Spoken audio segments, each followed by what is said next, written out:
Hello guys, নতুন একটা ব্লগে তোমাদের সবাইকে ওয়েলকাম। কেমন আছো সবাই? আশা করি সবাই খুব ভালো আছো। আজকের ভিডিওটা খুবই স্পেশাল, সেটা দেখে তোমরা অবশ্যই বুঝতে পারছো। আমি ভাবতে পারিনি যে এই দিনটা আমার লাইফে এত তাড়াতাড়ি আসতে চলেছে। আমি ভয়েস ওভার দিচ্ছি আর ভাবছি যে সত্যি ঘটেছে কিনা এটা আমার লাইফে।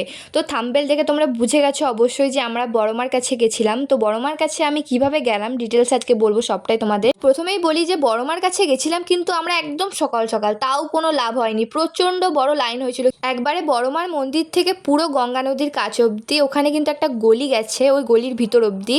ওখানে নাকি বড়মার বোন আছে। তোমরা কি শুনেছো ব্রহ্মময়ী মা আছে? তো এবার বলি যে আমরা কিভাবে গেছিলাম। তো আমরা সকাল 6টার ট্রেনটা ধরেছিলাম, আর ইচ্ছাপুর থেকে নৈহাটি কিন্তু 4টে স্টেশন পর। তারপর ট্রেন থেকে নেমে চলন্ত সিঁড়ি করে ওভারব্রিজে উঠে ডান দিকে চলে যেতে হবে। এবার সিঁড়ি দিয়ে নিচে নামলেই কিন্তু বড়মার মন্দিরের রাস্তা চলে যাচ্ছে। সেখান থেকে পছন্দ মতো পুজো দেওয়ার ডালা কিনে নিয়ে জুতো ওখানে রেখে হাঁটতে লাগলাম বড়মার মন্দিরের উদ্দেশ্যে। ও হ্যাঁ, আর একটা জিনিস, বড়মা লেখা তিলক না পড়লে তুমি কিসের বড়মার মন্দির গেলে?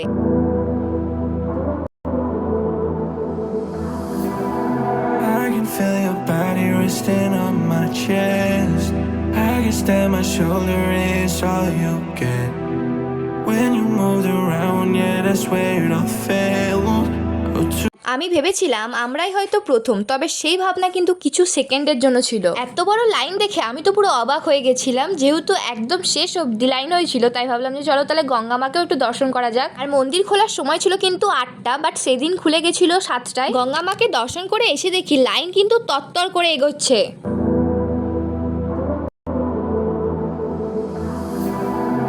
I can feel your body resting on my chest.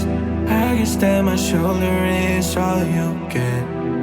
When you moved around, yeah. ভিডিওটা দেখলে কিন্তু তোমরা বুঝতে পারবে যে লাইনটা কতটা স্পিডে এগোচ্ছিল। বড়মার মন্দিরে কিন্তু অনেকজন দণ্ডিও কাটছিল। যত এগোচ্ছিল তত কিন্তু ভিড়ও বাড়ছিল, যত সময় কাটছিল তত কিন্তু ভিড়ও প্রচন্ড পরিমাণে বাড়ছিল। আস্তে আস্তে কিন্তু আমরা বড়মার মন্দিরের দিকে এগোচ্ছি।